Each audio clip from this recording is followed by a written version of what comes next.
Boss, straight to the point. Sa tingin mo, makakauwi pa ba si Digong sa Pilipinas? Palagay ko, mami, baka hindi na. Baka hindi na. Bakit sinabi mong hindi na makakauwi sa Pilipinas si Digong? Paano makakauwi yan Ang daming pinail na kaso yan. Paano makakauwi? Kailangan, ano na yan, hindi na makakauwi yan. Baka pag makakauwi na lang yan kung bangkay o kaya nakalagay sa garapon. Anong masasabi mo sa sinasabi nila na yung mga DDS na makakauwi pa ng Pilipinas si Digong? Paano? Yung mga utak ng mga DDS kasi, mga utak mga talangkayan Ang pinapaniwala lang ng mga DDS, puro mali. Dapat yan, ang paniniwalaan nila, panonorin nila, yung tama, hindi yung panonorin lang nila, puro mali.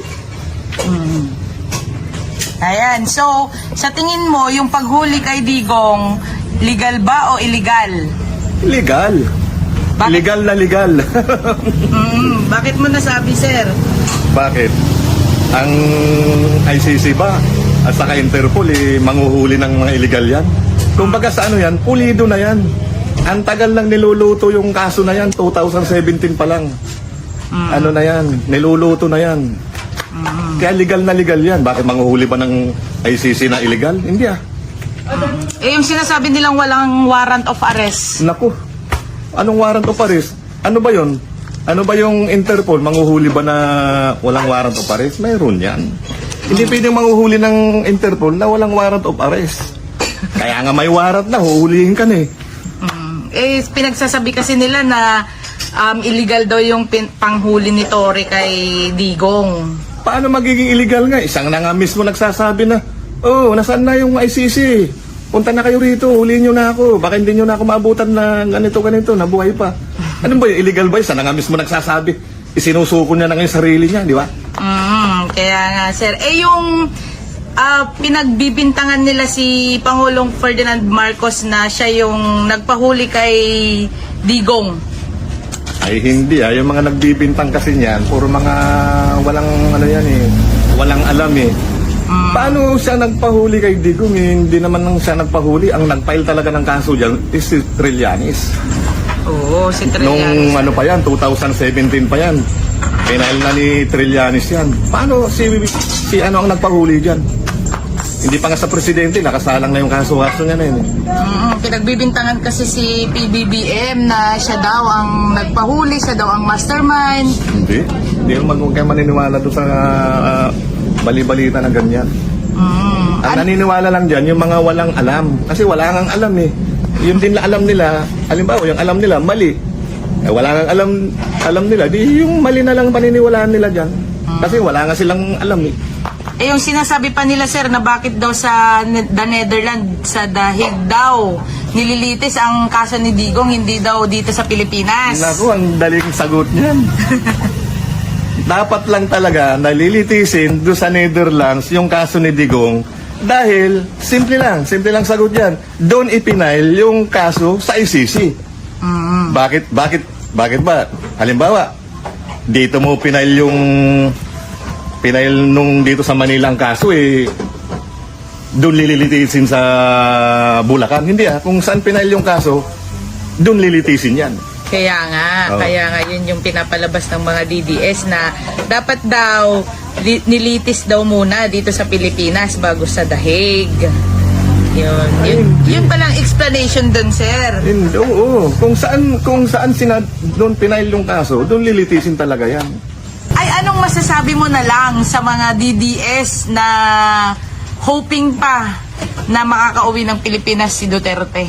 Hindi na hoping lang sa walang alam yan. Mga utak talangkalang yan, naghuhuping pa na makakabalik si Duterte.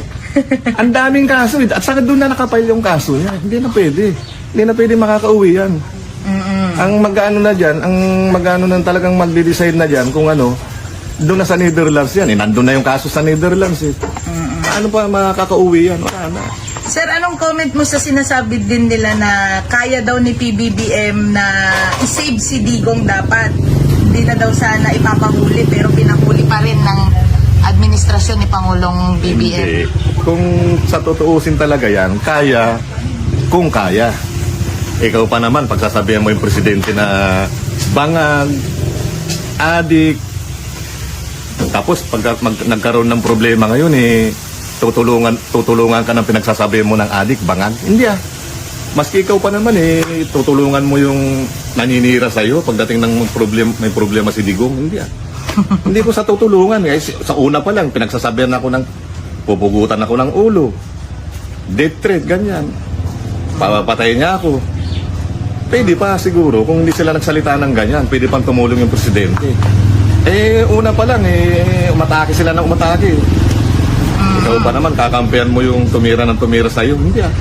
Hindi ko kakampihan. Hindi ko tutulungan. Pwede pa kung hindi nila ako sabihan na ganyan. Anong masasabi mo kay Roque na hanggang ngayon binabatikos pa rin si PBBM sa pagkahuli ni Digong? Hindi, sa totoo lang, dapat ang pagsabihan nila si Roque na bring home Roque, ganyan. Bring Roque home. Oo, dapat siyang pagsabihan nila ng ganyan, hindi si Digong. Tumakbo na nga Dapat yan ang pagsabihan nila na siyang pagsasabihin si Roque na uwi ng Pilipinas, hindi si Digong. Anong comment mo, sir, sa per month ng attorney ni Duterte na 140 million daw? Sabi nila daw na walang pera ang mga Duterte. Paano nangyari yun na... Yan ang mali. Bakit sila makaka-afford na ganyan ang attorney nila kung wala silang pera? 140 million isang buwan, halimbawa, ang bayad kay attorney ni Digong. Magbalak pa daw magdagdag ng 2 attorney. Naku, sa bagay, marami naman sila siguro na ipon nung nung during ng administrasyon nila, kaya mayroon silang panggastos. Ganun lang yan Anong masasabi mo sa war on drugs ni Pangulong Duterte? Naku, na war on drugs, si Peke lang yung war on drugs ng Duterte. Kaya yung war on drugs niya lang, front niya lang yan, para hindi mahuli sila na sila ang talagang sila ang tunay na mga drug syndicate. Lang yan, front niya lang yan. Bakit? Mayroon ba silang napatay na drug lord? Wala naman. Ang puro napatay nila, puro mga maliliit lang. Paano kung papatay nila yung drug lord? Wala na silang kikitain. Wala na magbibigay na drug lord ng pera sa Duterte. Ganun lang kasimple yan Kaya puro maliliit lang ang pinapatay. Kaya marami ang nagsasabi na war on lies lang daw yun. Ano lang yan. Parang propaganda lang yan. Parang front niya lang yung drug anwar. Pero yung drug anwar niya, peke yan. Dahil sila talaga lumalabas na sindikato ng droga. Mga mastermind. Mga mastermind. Regarding West Philippines, sir, anong masasabi mo sa mga DDS na pabor na yung China yung West Philippines magiging province of China? Hindi sa atin yan Ba't mo ibigay sa China yan sa atin yung West Philippines na yan. Sinong lumalabas ngayon na dumidepensa sa West Philippines? Hindi ba si Bongbong? Tapos sasabihin nila weak leaders siya. Samantalang si Digong nung nakaupo hindi man lang niya pinagtanggol yung West Philippines na yan. Paano niya pagtatanggol kasabot sa mga China? Mga puro China yung mga yan Paano pagtatanggol ng Duterte yan? Hindi Baka totoo pa nga yung gentleman agreement na yan Ang pagkaalam ko talaga dyan, mayroon talaga silang usapan dyan. Dahil puro China yan si Digong Sinasabi lang nila na wala. Ang dami nga nilang napatayo na struktura dyan sa West Philippines nung siyang presidente. Mayroon silang dyan, sabwatan dyan. Ang pagkaalam ko dyan, baka nga nakakuha na ng down payment kung bagay. Parang utang ka lang sa motor Baka nakakuha sila ng down payment na dyan